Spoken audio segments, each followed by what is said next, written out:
Hey y'all, welcome back to Ask Anna. I'm trying to angle this so you can still see Reaper, because a lot of y'all like seeing him do his little thing in the background. I wanted to make a video because I put on my makeup today and then I didn't want to take it off and not be productive.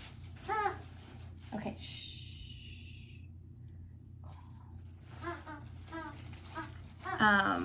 Today I'm going to be talking about cutting off dead weight, and I'm going to tell you a story, actually, because this kind of hurts me a lot. It doesn't hurt me as much anymore, but it really did. There was this girl that I was very close to a year ago, and we both worked together at the same restaurant. We both had the same position. We were hostesses, and at the restaurant we were at, it was so busy that you would have two people at the hostess stand. So both of us would work the same morning shifts, and it was a very toxic environment. I ended up getting myself out of there. I helped her get out of there. This girl, she was a mess, but she was beautiful and she knew how to talk. Like, the credit score was a mess. She had several credit cards that were like maxed out, and then like the credit card companies had like disabled the cards. I helped her get her resume together. I even sat down like during one shift, I think it was like 5 hours, and we went through all of her expenses, and I wrote an entire budget for this girl.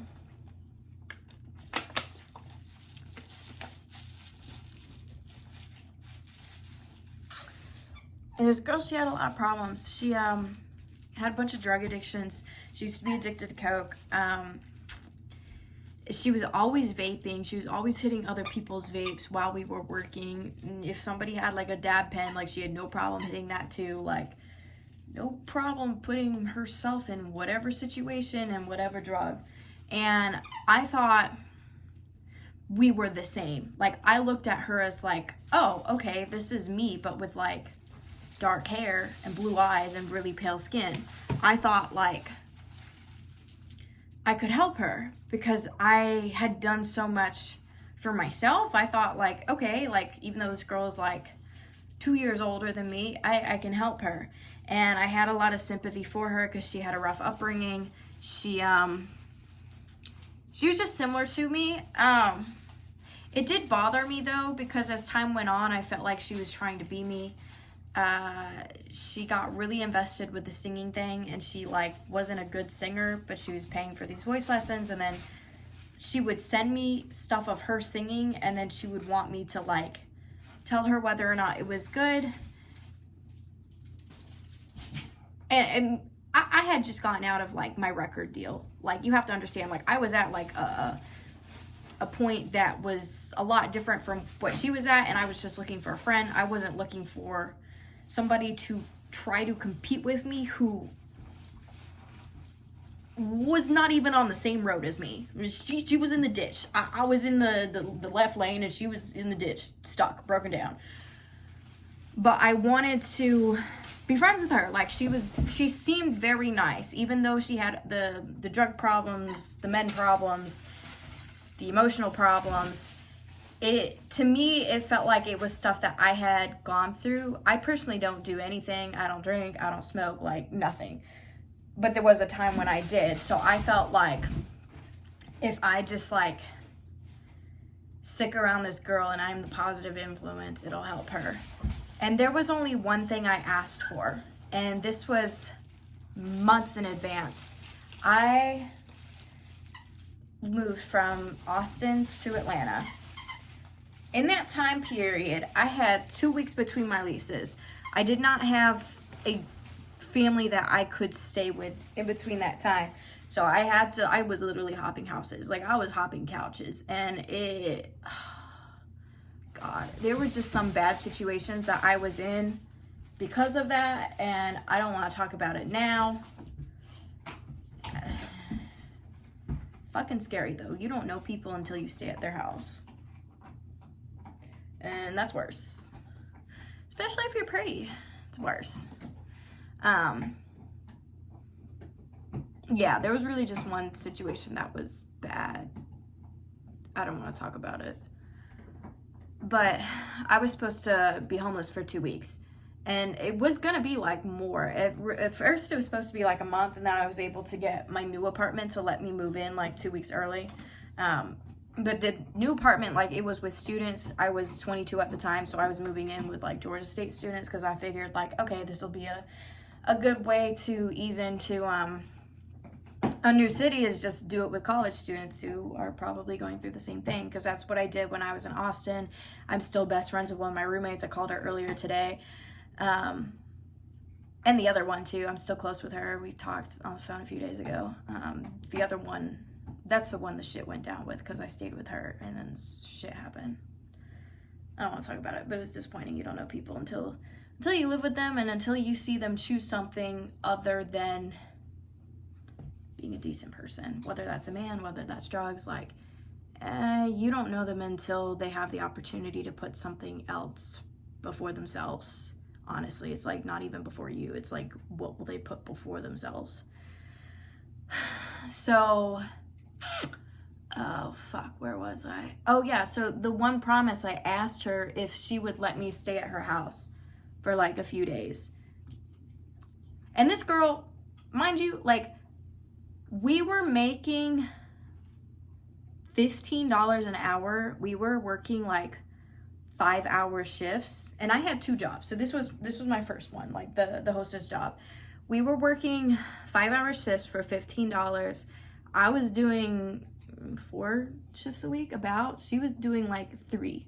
Her rent was $2,000. Mine was like, I think $1,200 was the total of it. And then I owned my car, so the only thing I had to pay for was my insurance. And then she had the car expenses,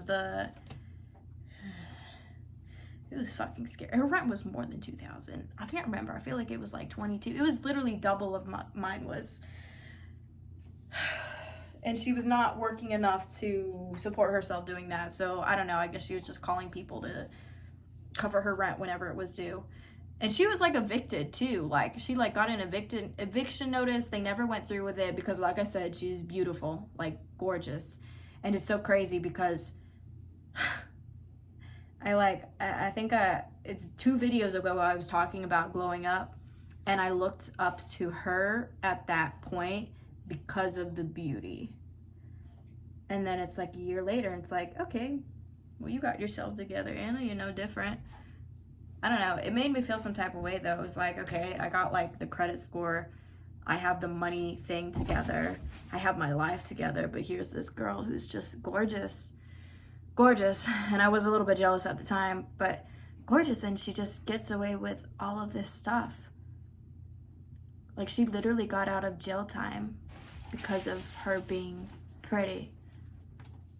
So the one thing I asked for was to stay at her place for a few days, because I felt like, okay, I've spent a lot of time working beside this girl. I feel like I know her. And then she backed out.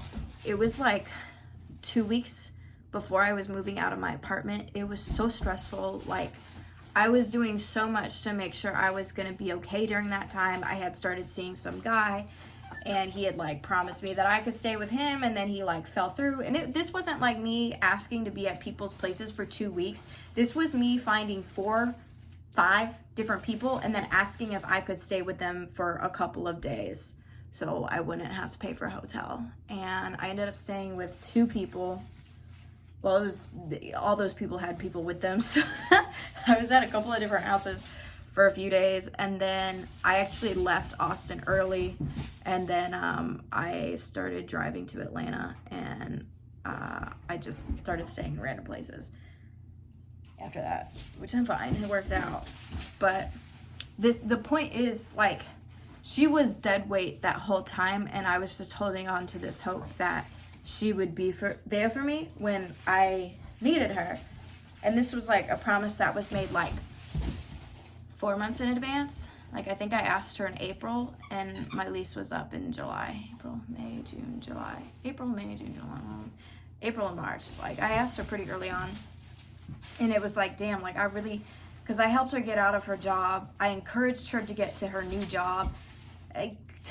did the resume, the budget. Like, it's just so frustrating. And my main point is just she knew how to talk, and she talked such a good game, but she could never follow through. Like, she wanted to be an influencer. She couldn't post more than 1 video a month. It's like, yeah, don't be fooled by what people say. I know he's being rambunctious right now. He gets the zoomies late at night. Oh, this is a new vacuum, actually, I got. It's kind of scary. Like, people will put things at the bottom of my apartment that they're giving away, and then I take them. And that thing is, like, really high-powered. I turned it on once, and I was like, holy shit, the people under me probably think it's an apocalypse. But yeah, when people just don't believe what they say, look at what they do, even for women. Because that was such a hard blow. She literally used me for a YouTube video too, like months after. And it was like, the friendship was already gone. I was like, okay. But yeah, when people got problems, like serious, like drug problems, like, okay, I hope you do well. I hope you do great. But it's like, you need to take responsibility and stop talking about shit and actually do it. Oh, baby. Stop fucking talking about it. Like, ugh. That's it. 2 videos within 2 days. Lucky y'all.